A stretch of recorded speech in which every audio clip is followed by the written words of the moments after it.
So continuing with the tradition, I'll tell you something about me. I was trying to figure out what would be of interest, and it occurred to me that in January I have an anniversary coming up. It will be 10 years of doing almost nothing but mobile research. So maybe you'll indulge me when I say I think I have a unique perspective that mobile has finally arrived. We see it when we look around at the conference and see what's happening with the case studies. Even 2 years ago, I would say that the projects that we were doing and the implementations were coming out of innovation budgets. It was mavericks within organizations, and that's not the case anymore. We're seeing global implementations, global rollouts, and more importantly, as we look around all of the case studies, it's a technique that's being used to answer real business questions and deliver real business value. It's not just experimental anymore. So that's really cool. And hopefully I'll give you another example of that later. I know we're not supposed to do stats, but I like this one. It's sort of like a reverse hockey stick. 7.1 billion people on the planet, 6.8 billion mobile cellular subscriptions. So I kind of put, I put penetration in quotation marks because, of course, some people have more than one phone, and I wonder if some of these numbers count some of those machine-to-machine type of implementations, devices that have nothing to do with telephones that have their own dedicated connection, but still, it's pretty impressive. So with that out of the way, in my job, what I get to do is lead a group of people in my company who are around the world in our different offices, whose job is just to implement mobile solutions and work with our sales teams and our consultants and our project managers to figure out how can we best add mobile to research and feedback programs. So it's cool. I love my job. And I thought I would share our sort of fundamental premise, the 4 pillars, tenets, whatever you want to call them, about how we think about these programs. The first is that mobile is more than just an alternative data collection channel. And could you move that mouse off the screen? Sorry, I forgot obsessive compulsive, thanks. We see this, right? It's with the camera, the GPS chip, it's getting in the moment, it's allowing us to capture insights we can't capture in any other way. So that's the cool part. The second pillar is that if you don't get it right, things can be pretty bad. And we see this with really poorly designed experiences or people that aren't thinking about mobile. And I've got some shocking information to share with you later about that in terms of how many people aren't thinking about mobile. But people aren't willing to put up with poor mobile experience like they might be willing to put up with a poor call center experience or other touch point with a company or a brand. So we find we have to really spend a lot of time really thinking about user experience. And you can't just let this be taken for granted. Third pillar is that one size doesn't fit all. Actually, I was really in line with what Guy was saying yesterday about having to have a multi-mode perspective, especially when it comes to global research. And I was thinking, why did it take so long for mobile to arrive? Sure, there was a component that's about smartphone penetration rates. But I think it's because mobile was so confusing. Mobile just isn't one thing. It's actually many sub-channels and many sub-modes. There's apps, there's web, there's SMS, there's passive tracking, there's geolocation, and then there's all of the operating systems. Firefox just released a mobile OS that's meant for fast web browsing. That's not going to be so great for apps. It's changing all the time. Android, I think, has close to 5,000 different models out there across the different manufacturers. So we make it our business to try and take care of all that, but you have to be picking certain modes within mobile when you're focusing on mobile, depending on the need, the environment, the geography. And the last part is that it needs to be a piece of a larger puzzle, and we're, I think, seeing that in some of the case studies as well. You can't think of it as a silo. It has to be an integrative part of your feedback programs. We like to try and tell people that you are in the mobile business, whether you like it or not. I think everyone in this room would agree with that. And if you've seen anyone on my team present before, we talk about the concept of accidental mobile research. This is people, we still do a lot of just web surveys. And we don't really care where you are when you take it. But the thing is, we don't get to choose where you are when you take it. We have to value the customer or the respondent experience. We learned from General Mills yesterday that when they started their program, email was down 20%. But the thing is, there's still a lot of email out there, and right now 42% of it is opened on a mobile device. And this is a lot of, this is according to Litmus email analytics. And this is, if you follow this, this particular company who's tracking this, it's going up a percentage point every few months. And in research, as you know, we do a lot of surveys by sending out emails to people, and we have to take that into consideration.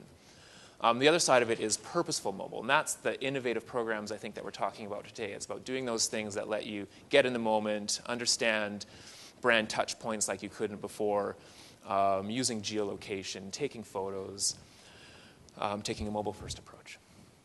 That's sort of how we think about it. Confirmit does an annual study of software companies around the world. We do an annual study of research companies around the world about the software that they use, done by an independent third party. And I just wanted to share some of the results with you, and I'll put up the link if you want to get that paper. But in 2009, firms offering mobile research, it was 6%, so not that high. I think this is probably more along the purposeful side. 2 years later, it had tripled.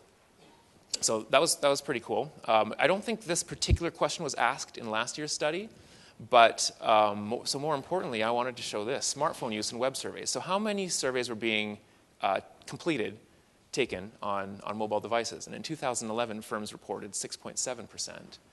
1 year later, it had almost doubled. So what the really shocking part is the number of firms unable to estimate. And does anyone want to take a guess at what this percentage rate is?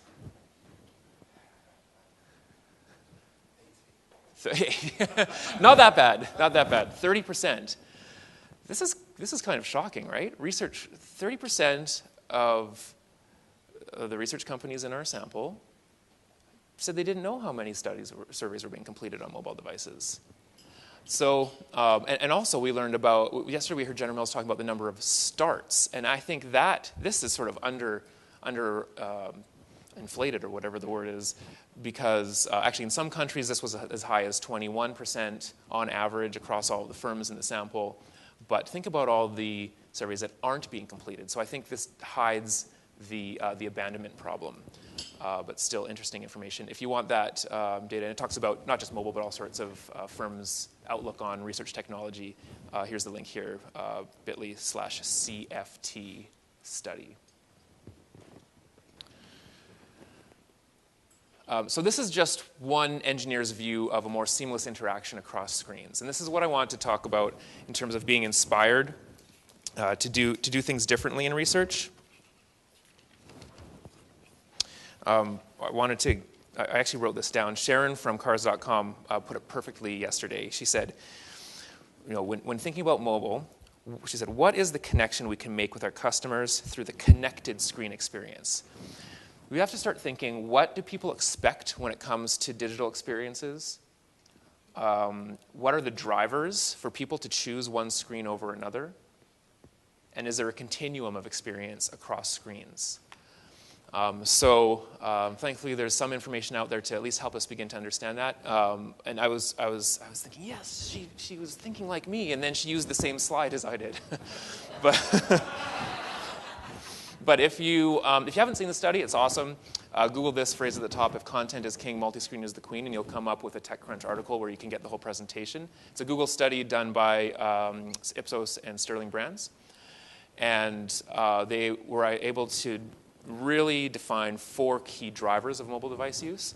And it was about basically when do you pick up what kind of device? And number 1 was about the amount of time you have. It makes sense in retrospect when you see it, but it's really only 4 things: the amount of time we have, it's the goal that you want to accomplish. Are you sitting down to write a long report, or are you just looking up something quickly? Your location, are you out of home, and do you only have your smartphone with you? And there's attitudinal component, right? We feel differently about smartphones, and it's this personal attachment that we have to these devices that's something new in society. So this helps provide some perspective. And the other key takeaway I like from this study is that smartphones being the most common starting place for online activities. Here we also get to this continuum of experience, right? And when we hear people talk about mobile research and saying, it's only good for short, short experiences. We want to do stuff that's in the moment and then continue on. I actually really like to see that in the last presentation, right? Because people do certain things on their phones and they do other things on others. So we need to provide bridges and we need to think about the continuum of experience. So what does this all have to do with Heineken? We have, what we do is we try and bring this kind of strategic thinking to any mobile implementation, right? We try and think differently about how we can really make a difference in the client's business when we are invited to share thoughts on what to do. So Heineken is the world's third largest brewer. They do 20 billion liters of beer per year, and they're number one in Europe.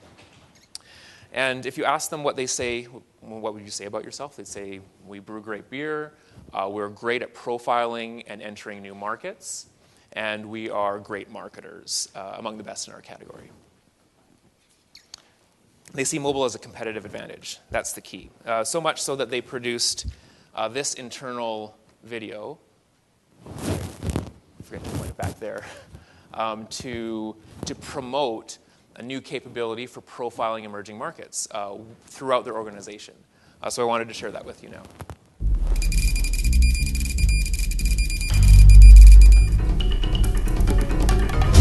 This was left for you, sir. Thank you. Will there be anything else? No, it's all. Good evening, Mr. Hunt. Your mission, should you choose to accept it, is to understand our customers in Africa and the Middle East. Who are they? Where are they? What are they drinking? Using this mobile device with state-of-the-art programming, you must secure this top-secret information. The following is your mission's dossier. Agent, you must locate all outlets and segment them by channel. More than 1 million outlets have already been mapped and analyzed with a high level of data integrity. The pressure is on. GPS coordinates will be captured. This will ensure field coverage, and we need them for our geomarketing intelligence service. You must also identify what drives our customers and our consumers to buy and drink our beer brands. As a result, Mr. Hunt, we expect a full report that tells us where to go, what to do, and how to do it. Trade census, building brand from the ground up. Heineken will provide you with all the necessary support to achieve your mission. Your beer will self-destruct in 5 seconds.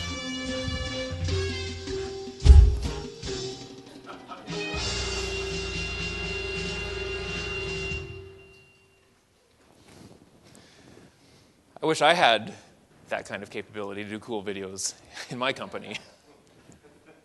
And one more laugh before we get to the details. We'll look to Frank Zappa, who informs us that you can't be a real country unless you have a beer and an airline. Maybe a football team, nuclear weapons, but at the very least you need a beer. Kind of a laugh, but the point is that beer helps define a culture. And when you're talking about emerging markets, you start to realize why the emerging markets are such a battleground for the brewers. But just because they're emerging doesn't mean they're necessarily new. Heineken's been in Africa for a long time, so over 100 years, and you can see some of their milestones here. Africa has over 1 billion people, and Merlien Institute suggests that by 2020, 50% of people will have discretionary spending power. So that's a pretty amazing development. But there's some special challenges in Africa. You know, there's no Bureau of Statistics. You can't just buy a list of all the Walmarts where you can distribute your beer. And there's security and, in some cases, corruption considerations. So why would you want to deal with that? And put that into context of some of the rates. I don't know if you can all see that, but these are the number of liters of beer consumed per person per year. And in North America, it's 73. I'm sure Canadians are bringing that average up. But in Western Europe, only 67.5. But any Brits here? Yeah? You're bringing the average up at 101. Second only to Czech Republic, who I think is up at 120, something like that. So, but Africa only at 9. Why is that important? Because that's where the growth is. So when you think low consumption but high growth, high opportunity, right? That's why we're focusing here. And you saw in the video, you know, tell us where to go, what to do, and how to do it. But more specifically, here are some of the business questions that are being asked. Where should we locate distribution centers? Right? What outlets should be externally branded? This is all about optimizing trade and marketing campaigns in a market that's evolving more rapidly than you can imagine. So the approach. So this is where you have to sit through my desire to use some of the most awkward clip art out there. But stay with it. It's going to be okay. So first what we do, and I could have tried to show screenshots, but that's just gets too messy. So let's just try and do visually, and you can let me know if you've got better ideas for how to depict this. But first step, we know don't ask questions that you already know the answer to. So in our model, we always preload with information, known information. So that could be study locations. It could be some proprietor information. It could be information about the competitive brands, what kind of sizes that they carry, how they ship. And then what we do is we set the parameters. Right? So we know that if you're a discotheque, you're going to sell in different volumes and in different quantities than a shebeen, where it's just a sole proprietor trying to sling as much beer as he can over a counter. Because here's the deal. We're tasked with being ruthless about rejecting bad data because the risks are too high. You can't go back to these markets very frequently.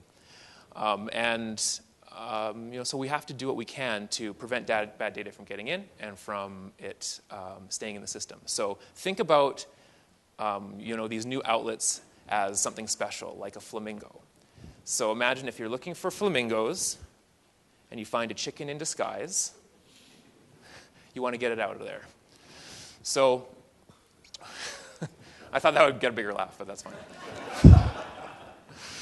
So then what we do, we deploy to devices, and this is app-based, by the way. We're putting devices out in the field, and we have to deal with the different realities of different markets. In Nigeria, Nokia was the right choice. In South Africa, BlackBerry matters, and in Ethiopia, Android was the best choice. And Android is becoming increasingly popular because it's so pervasive and inexpensive, but we still find we need to cater to multiple operating systems. But the next phase is deployment. And so there's both in-field and in-house teams. And the really interesting thing that Heineken does is they set up what they call a situation room. They have people reviewing the data effectively in real time as it's coming in and comparing it against the benchmarks and against the validations that are put in place. And more awkward clip art, if you can think of a way to visualize some kind of data processing, please let me know. But basically, we spin it around, we compare it to the norms. If we find any chickens, we kick it back. And if we're all flamingos, then we're ready to go. So here's some of the output. I'm from Vancouver, and in Canada, we have not very liberal liquor distribution laws. It's managed by the government, and you can go to cold beer and wine stores, but you can't get beer in a 7-Eleven or in a supermarket. But this kind of density in terms of how many places you can buy beer within a few square blocks is incredible. And this is what Heineken's doing. They're not just sampling the market. They're literally doing a trade census. They're trying to get every single possible location out there. And when they go to markets, they're finding routinely 20% more outlets than they realized were out there because it's changing so rapidly. So we overlay that with the photos that are being taken. The interesting thing that's done in the situation room is all this stuff gets loaded into Google Maps, and the analysts are comparing these photos to Google Street View. That's possible in many countries in Africa, and they're saying, yep, same place, good. Because what we're trying to do is we're trying to get to a situation where we can take action, where we're looking at white space and figuring out where should we put distribution centers, or we're looking at where should we stop putting some of our focus. We're also looking at putting together plans. So this is post-data collection, but it's about sales routing. So previously, if you think about the density overlaid here, you would pass dozens, if not hundreds, of outlets on this kind of marketing route. But now Heineken can tell their marketing folks, here's the six places you need to focus on, and here's how to get there, and here's what to do when you're there. This is acting on the live information that was just recently collected, that's now fresh and available to them that they couldn't access any other way. And just another view, branding, right? So where are outlets externally branded and where are they not, right? Where are our opportunities so we can focus on it? And here's one of those results. The competitor, St. George's, on the left, and the Heineken brand now installed on the right. And these are places where you can get beer in Kinshasa. Pretty different to Minneapolis. So that's it. To end, I like another cheesy piece of clip art. I like the toolkit analogy. We have all these things at our disposal. Mobile needs to be an integral part of that toolkit. We need to use it wisely. We need to know about all the sub-channels within mobile. But I'm here to suggest, and I think we all are, that mobile is no longer a nice-to-have. It's a must-have. So thank you for your time.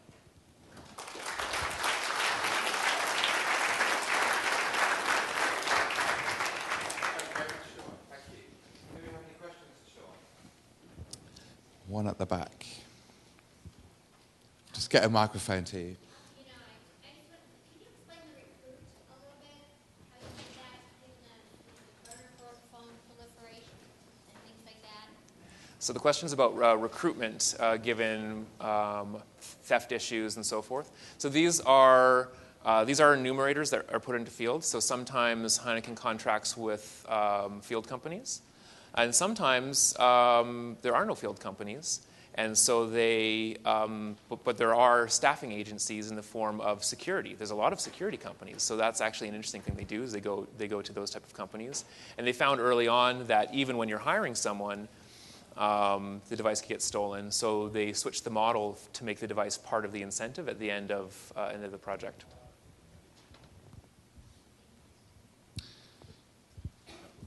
This is sort of from the Twitter feeds going on around your talk. And so one of them says, okay, is mobile a channel or a strategy in your experience, your decade of doing this? And coupled with that, if we're not calling it mobile, how would we change our vocabulary around that? If we're not calling it mobile? I think we're still calling it mobile. Well, is it a channel strategy? How do you see? Well, it is both. But the question is it a channel or a strategy? I think I want to say that it's both, because of course it is a channel. But if you think about the accidental side, think about just online surveys. I mean, we shouldn't really. Well, we guess we should care how people are taking it, because sometimes the screen is this big and it's not going to fit a big grid. So we need to have appropriate designs to render appropriately, and maybe we need to show a shorter version of the questionnaire. So it is a channel, but in some cases we can be strategic about it in our organizations, and that's where I wanted to sort of elevate it to. We're seeing even companies who come to us because their mobile experience is so poor that they're getting bad complaints on a routine basis from their customers if they're doing some kind of ongoing customer satisfaction program. And if your surveys are eroding your brand equity, that's a real problem. So it can be a strategic position just simply to change the way you're rendering your digital experiences. So I guess I would say it's both. Any more questions at all? I got one for you. So it's a little bit kind of offbeat. So this is done from in-person interviewing. People going around with advice and strategically recording. Mm-hmm. I wonder whether Heineken or yourselves have done anything like that, where you've just crowdsourced a population in the market and then compare the results from that to an in-person census. Not that I'm aware of. I think that would be really interesting. I think actually in comparing it would be the key issue, because when you see the detail of information that needs to be collected so that they can make these decisions, I would suggest it's more than could be crowdsourced. There has to be sort of an official relationship, and yes, it is an in-person interview and audit. So you need to be legitimate in being there. But I think that would be a nice next step to augment that with some crowdsourced, either through mobile web or text message-based implementations.